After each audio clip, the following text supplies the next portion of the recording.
द्वापर युग में घटित कृष्ण और राधा की कहानियाँ कौन नहीं जानता। उस वक्त देवताओं में यह चर्चा थी कि राधा ही भगवान कृष्ण की सबसे बड़ी भक्त हैं। पर इस बात से एक व्यक्ति सहमत नहीं थे और वह थे नारद मुनि। वह अपने आप को ही भगवान कृष्ण का सबसे बड़ा भक्त मानते थे।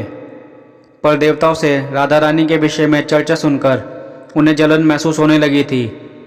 नारद मुनि के स्वभाव से भगवान कृष्ण भी अच्छी तरह से अवगत थे। एक दिन नारद मुनि कृष्ण भगवान से मिलने द्वारकापुरी में गए थे। उन्हें आता देख भगवान श्री कृष्ण अपना सिर पकड़कर बैठ गए। मुनिवर ने उन्हें देखते ही पूछा, क्या हुआ प्रभु, आप यूं सिर पकड़कर क्यों बैठे हैं? उस पर द्वारकाधीश ने उत्तर दिया, मुनिवर, आज हमें सिर में बहुत पीड़ा हो रही है। नारद बोले, प्रभु, इस पीड़ा को मिटाने का क्या कोई उपाय है?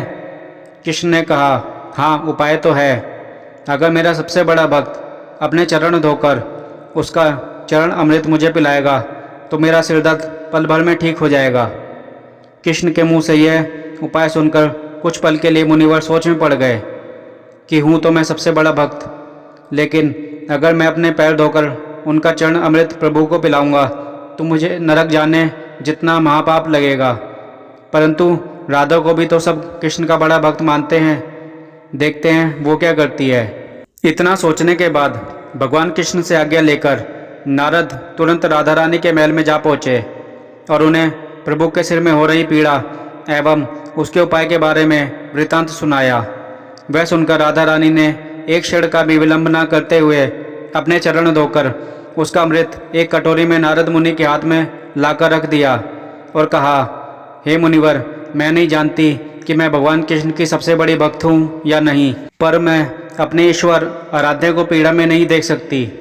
राधा के मुख से वह सच्चे भक्ति भाव के शब्द सुनकर नारद मुनि की आंखें खुल गई और वह समझ गए कि राधा रानी ही कृष्ण की सबसे बड़ी भक्त हैं और प्रभु श्री कृष्ण ने यह लीला मुझे समझाने के लिए रची थी। कथा सुनने के लिए धन्यवाद।